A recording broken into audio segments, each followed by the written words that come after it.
जय गुरुदेव। हरिद्वार के पास एक गांव है। उस गांव में पुश्तैनी रईस सेठ साहूकार रहा करते थे। वे बड़े धनी मानी थे। एक बार भ्रमण करते करते परम पूज्य स्वामी जी महाराज उस गांव में पहुंच गए। तो शाम हो चली थी। रात को स्वामी जी महाराज वहां ठहरना चाहते थे। तो स्वामी जी महाराज ने उस गांव के एक आदमी से पूछा कि भाई, इस गांव में कोई ऐसा भी घर है जो श्रद्धा पूर्वक आए हुए अतिथि का सेवा सत्कार करता हो और अपने भावों को पवित्र रखता हो। तो वो आदमी परम पूज्य स्वामी जी महाराज के अमृत में मधुर वचनों को सुनकर और परम पूज्य स्वामी जी महाराज के तेजों में मुखमंडल को देखकर मोहित हो गया और उनके चरणों में घुटने टेक कर और हाथ जोड़कर परम पूज्य स्वामी जी महाराज के श्री चरणों में उसने प्रणाम किया और बड़े ही कृतज्ञता पूर्वक स्वामी जी महाराज से विनती प्रार्थना करने लगा कि महाराज, अपने पवित्र चरणों की पगधूल से मेरी कुटिया को आप पवित्र करिए। तो उसी समय एक धनी मानी सेठ भी वहां आ पहुंचा। अपनी बुद्धि के अनुसार उसने स्वामी जी महाराज को एक सुंदर बालक स्वरूप में साधु वेश में देखा और पूछा कि महाराज, आप कहाँ से आए हैं? हमारे ऊपर आप दया करिए और हमारे घर पर ही ठहरिए। सेठ जी ने बड़ी अनूने विनय की और फिर स्वामी जी महाराज को अपने साथ अपने घर ले गए। वहाँ पर बड़ी श्रद्धा और प्रेम के साथ स्वामी जी महाराज की सेवा करते हुए सेठ जी ने स्वामी जी महाराज को अपने घर में रखा। प्रेम के बंधन में बंधकर स्वामी जी महाराज को उन सेठ के यहाँ 1 महीने तक ठहरना पड़ा। उन सेठ जी के पड़ोस में एक लखपति साहूकार रहा करते थे। वे साहूकार बड़े ही कृतज्ञ और नामी कंजूस थे, लेकिन उनके बच्चों का बड़ा शुद्ध विचार था। वे सदाचारी और धार्मिक वृत्ति के थे। वे बच्चे अक्सर शाम को परम पूज्य स्वामी जी महाराज के पास आकर बैठते और ईश्वर संबंधी बातचीत भी किया करते थे। वे अपने दरवाजे पर आए हुए अतिथि को खाली हाथ नहीं लौटने देते थे। हालांकि इस अतिथि सेवा में वे अपने पिता से छिपाकर दान देना उन्हें पड़ता था। उनके पिता लखपति साहूकार किसी को कुछ भी नहीं देने देते थे। तो एक दिन साहूकार जी अपने दरवाजे पर बैठे थे, तो उसी समय एक महात्मा जी भूखे प्यासे वहाँ आ पहुँचे और भिक्षा की याचना उन साहूकार से करने लगे। तो महात्मा जी को देखकर साहूकार बहुत ही क्रोधित हो गए और नौकर को बुलाकर बोले कि जल्दी करो और कोने में जो बहुत अच्छा और मोटा गेहूँ रखा है उसे ले आओ और इस भिखारी पाखंडी साधु को दे दो जो सिर पर यहाँ पर खड़ा है। तो नौकर घर में गया और बोरे में से एक अनाज लाया जो गोल काले रंग का था, जिसको पशु भी नहीं खाते थे, आदमी कैसे खाए। उसने उसे बहुत बढ़िया गेहूं कहकर महात्मा जी को दिया। तो महात्मा जी ने जब उस गेहूं को देखा, उस अनाज को, तो महात्मा जी बोले कि सेठ जी, ये क्या देते हो? तो साहूकार जी बोले कि मोटा गेहूं है, ले लो। तो महात्मा जी ने कहा कि इसको कौन खाएगा? तो इस पर साहूकार बड़ा ही भला बुरा महात्मा जी को कहने लगा। महात्मा जी ने उस अन्न को बेकार समझकर उसी साहूकार के आगे फेंक दिया और फिर आगे चले गए। कुछ दिन बाद साहूकार बीमार पड़े। साहूकार जी को ऐसा लगने लगा कि उनका अंत समय आ गया है। तो इसलिए उनके बच्चों ने विचार विमर्श के बाद ये तय किया कि पिताजी का अंत समय है, कुछ दान पुण्य करना चाहिए और कुछ दान इनके जरिए करा देना चाहिए। तो 5 बोरी गेहूं और 500 रुपया उन्हीं बोरियों के साथ उन्होंने रखा और बच्चों ने पिताजी से कहा कि पिताजी, आप इसमें हाथ लगा दें तो संकल्प बोल दिया जाए और गरीबों को बांट दिया जाए। तो साहूकार जी का हाथ बोरी में डाला गया, तो हाथ डालते ही सेठ जी ने अनुभव किया कि गेहूं मोटा है। जब तक ये सोच ही रहे थे कि उनका हाथ और नीचे गया तो 1 रुपया हाथ में आ गया।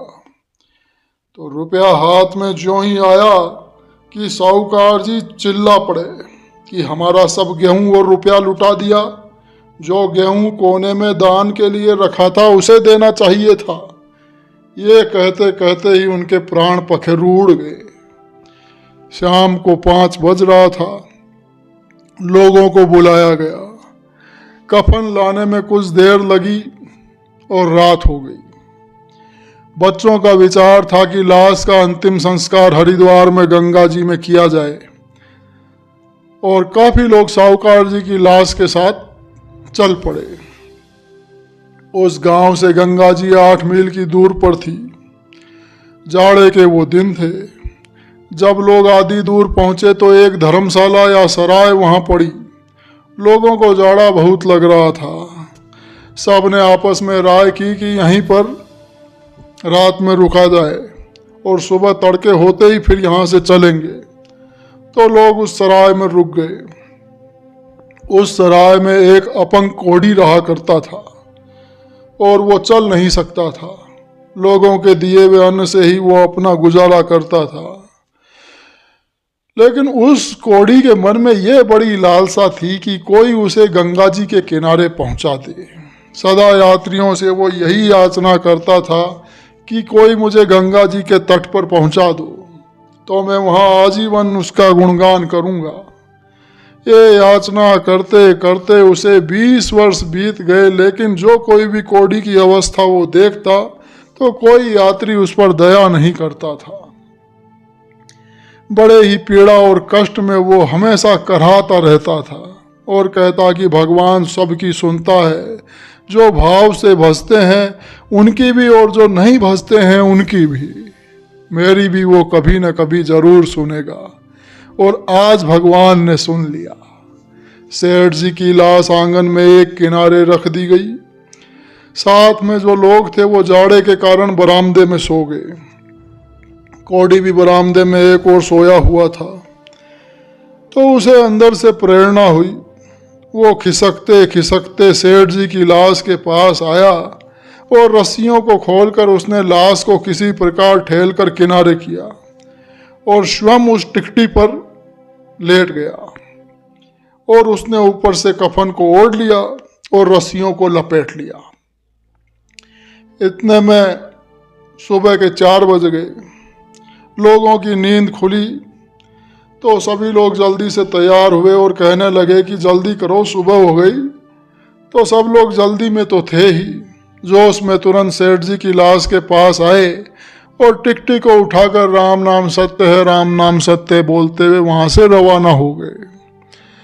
तो कुछ दूर जाकर लोगों ने अनुभव किया कि लाश का वजन कम हो गया है।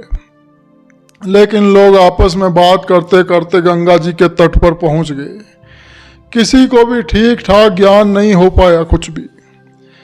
जब लोगों ने लाश को जमीन पर रखा तो रखते ही एक आवाज आई, राम तुम्हारी जय हो। तो लोगों ने सोचा कि सेठ जी जिंदा हो गए। तो जल्दी से खोल के देखा लोगों ने, तो देखा कि कोढ़ी है। तो लोगों ने पूछा कि तुम कौन हो? तो कोढ़ी ने भगवान की दया समझकर लोगों को बहुत धन्यवाद दिया और बोला कि आप लोगों की बड़ी दया हुई कि हमें गंगा घाट पर आपने पहुंचा दिया और आपके बच्चे सदा सुखी रहें। तो उनमें से एक ने पूछा कि भाई वो सब तो ठीक है, लेकिन सेठ जी कहाँ गए और तुम इस टिकटी पर कैसे आ गए? तो कोढ़ी ने उन्हें बताया कि सेठ जी उसी सराय में है जहां पर आप लोग रात में ठहरे थे और सेठ जी आपको वहीं मिलेंगे। तो सेठ जी के लड़के एक घोड़ी पर थे। तो वे उसी समय तुरंत लौटे और सराय पहुंचे। सराय में पहुंचकर देखा कि सेठ जी की लाश वहीं पड़ी है। तो उन्होंने उस लाश को उसी घोड़ी की पीठ पर बांधा और फिर गंगा जी की ओर चल पड़े। कुछ दूर जाने पर छोटी सी नाली पड़ी तो वहां पर घोड़ी भड़क गई। नाली पार कुदाते समय लगाम हाथ से छूट गई और घोड़ी भाग खड़ी हुई। उनके लड़के नीचे उतरे हुए थे तो वहीं नाली के पास वो वहां रह गए और घोड़ी उनके घर पर जाकर खड़ी हो गई। लोग बड़े हैरान थे। अब स्थिति ये थी कि लाश घर पर थी और उनके लड़के बीच में और बाकी लोग लाश की प्रतीक्षा में गंगा घाट पर हरिद्वार में थे। सेठ जी के लड़के में ये सूझ आई कि शायद घोड़ी घर पर न भागी हो, तो इसलिए वो भागे हुए घर गए तो वहाँ देखा कि लाश वहाँ मौजूद थी। तो सेठ जी के लड़के ने गंगा घाट लोगों से कहलवा दिया कि लोग तुरंत घर पर ही लौटें, क्योंकि सेठ जी की लाश का दाह संस्कार यहीं करेंगे। तो जब सब लोग आ गए तो घर पर ही सेठ जी की लाश का अंतिम संस्कार गांव के बाहर एक मैदान में फिर कर दिया गया। अब सेठ जी के लड़कों ने सोचा कि सेठ जी की लाश तो गंगा घाट पर पहुंच नहीं सकी, इसलिए कम से कम इनके फूलों को तो गंगा घाट तक पहुंचाना ही चाहिए। तो इसलिए सेठ जी के अंतिम संस्कार की हड्डियों को और राख को समेटकर एक रेशमी कपड़े में बांध दिया। एक पंडित जी को बुलाया गया और पंडित जी को बुलाकर सेठ जी के बच्चों ने कहा कि ये हमारे पिताजी की अस्थियां हैं, आप कृपा करके इनका संस्कार हरिद्वार में गंगा जी में कर दें और इस काम के लिए आपको ये 500 रुपया दिया जाता है और आप विधिवत ये सारा संस्कार कर दीजिएगा। तो 500 रुपया पंडित जी ने ले लिया और अस्थियां जो रेशमी कपड़े में बंधी थी उनको ले लिया। तो पंडित जी ने सोचा कि गाड़ी तो हरिद्वार की शाम को जाती है, तो मैं इन हड्डियों को घर में ले जाकर क्या करूँगा। इसलिए पंडित जी महाराज गांव के बाहर गए और सेठ जी की हड्डियों को जो रेशमी रुमाल में बंधी हुई थी एक बेर के पेड़ पर बांध दिए। पंडित जी के जाने के बाद उस बेर के पेड़ के पास सेठ जी के घर का भंगी भेड़ चराते हुए आया। तो उस भंगी की नज़र उस रेशमी कपड़े पर पड़ी तो उसने दूर से विचार किया कि कोई चमकती हुई सुंदर चीज़ है। तो वो दौड़ा दौड़ा उसके पास पहुंचा। तो पास जाने पर देखा कि एक रेशमी कपड़े में हड्डियां बंधी हुई वहाँ टंगी हैं। तो उसने उसे खोलकर हड्डियों को वहीं मैदान में फेंक दिया और रेशमी कपड़े को अपने सिर पर बांध लिया। तो जब शाम को पंडित जी महाराज वहाँ अस्थियों को नहीं पाए तो खाली हाथ ही हरिद्वार को चल पड़े और 1 हफ्ते तक हरिद्वार में गंगा जी के किनारे रहे। पंडित जी ने कोई संस्कार सेठ जी का नहीं किया। इधर भंगी जब दूसरे दिन सेठ जी के घर काम करने आया तो सेठ जी के बच्चे दरवाजे पर ही थे। तो उन्होंने देखा कि जिस कपड़े में सेठ जी की अस्थियां बांधी गई थी उसी कपड़े को वो भंगी अपने सिर पर बांधे हुए था। तो उन्होंने उस भंगी से पूछा कि इस कपड़े को ये कपड़ा तुम्हें कहाँ मिला। तो भंगी ने जवाब दिया कि ये कपड़ा एक बेर के पेड़ पर बंधा हुआ था। मैं जब बकरी चराने गया उस पेड़ के पास पहुंचा, उसे खोल कर देखा तो उसमें हड्डियां बंधी हुई थी। हड्डियां मैंने फेंक दी और इस रुमाल को अपने सिर पर बांध लिया। तो सेठ जी के लड़के सोचने लगे कि रुमाल तो वही है जिसमें हमारे पिताजी की हड्डियां बंधी हुई थी। तो अब जब पंडित जी आएंगे तो उनसे पूछा जाएगा कि आप पिताजी की अस्थियों का संस्कार हरिद्वार में विधि पूर्वक कराए या नहीं। तो जब उनसे पूछा पंडित जी से तो पंडित जी बोले कि ये बात हमारे समझ में नहीं आई कि जब आप 50 आदमी सेठ जी की लाश को हरिद्वार में गंगा घाट पर नहीं पहुंचा सके तो मैं अकेला कैसे पहुंचा सकता था।